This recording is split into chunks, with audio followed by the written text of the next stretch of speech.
Okay, good day mga katropa. So sa video na ito, ayan, ipapakita ko lang sa inyo yung mga slingshot na ginagamit ko, no? So, ito yung ating unang slingshot. So, itong dalawang to, ayan. Sa Lazada ko nabili yan. Tapos, ito ginawa ko lang. Alam ko itong dalawang to, nagawa ko na ng review. Itong dalawa, yan. Ito hindi pa. Kasi gawa ko lang naman kasi ito eh. So, ito nga pala yung aking stainless na slingshot. Ito yung ating resin, ABS. So, ito yung pinakamadalas kong ginagamit pagka nagpa-practice ako. Mas kasi ito yung mas masarap hawakan. Pero kung patibayan, syempre dito na ako sa stainless. Ayan, kasi solid yung ano ito eh, material. Tapos ito, ayan, ginawa ko lang siya, compact lang siya. Ito yung lagi kong nilalagay sa bag. So, for emergency lang kung kailangan lang talaga. Ayan, doon ko gagamitin. So, ang pinaka-pinpoint ko na pala dito guys, yung ating band set. Ayan. So, ito nga pala yung ating band set, no?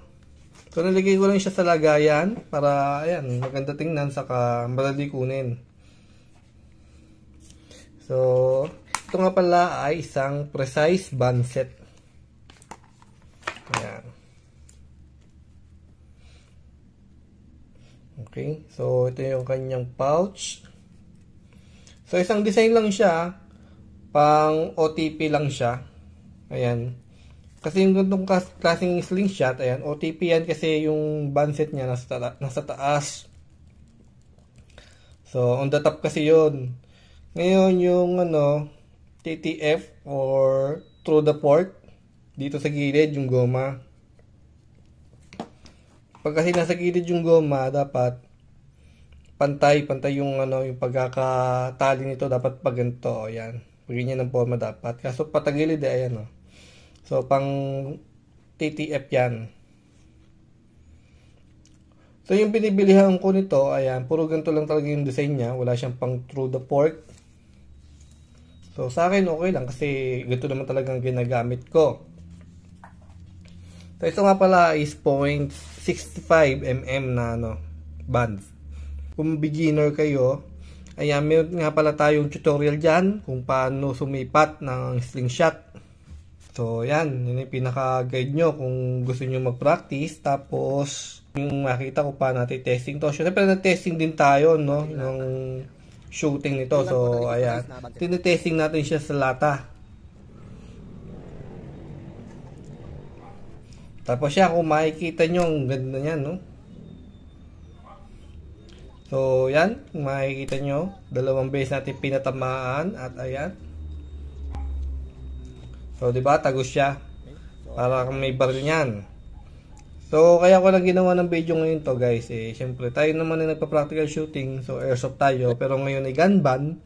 So, ayan. Pahinga tayo sa airsoft. So, dito, balik tayo sa slingshot. So, ito nga pala guys, yung pagkakagawa ko dito. So, plywood lang siya. Ayan. So, kita nyo may pattern niya. So, kaya lang siya tumibay. Kaya lang siya tumagal sa akin ng ganyan. Ayan, ito guys yung kanyang ano, gilid. So, plywood lang yan guys. So, kaya lang siya tumibay kasi ayan, nilagyan ko siya ng super glue. So, yun yung pinabarnish ko sa kanya eh. So, lahat yan lalagyan nyo guys para tumibay talaga. Ayan. Pati dito, pati dito. Yan, lahat yan talaga lalagyan nyo. Babalutan nyo siya ng ano, super glue.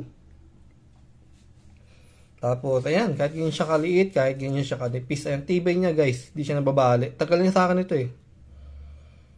So, kung meron nanonood dito na nag-slingshot din, na naglalaro sa competition, so, paki-comment naman kung saan pwede maglaro ng competition ito, no? Yung mag-practice tayo ng ano, shooting. So, dito tayo sa Cavite, kaso wala akong makita dito na nag-shooting ng ganito. So, gusto ko sana ma-experience mag-practice ng ganyan.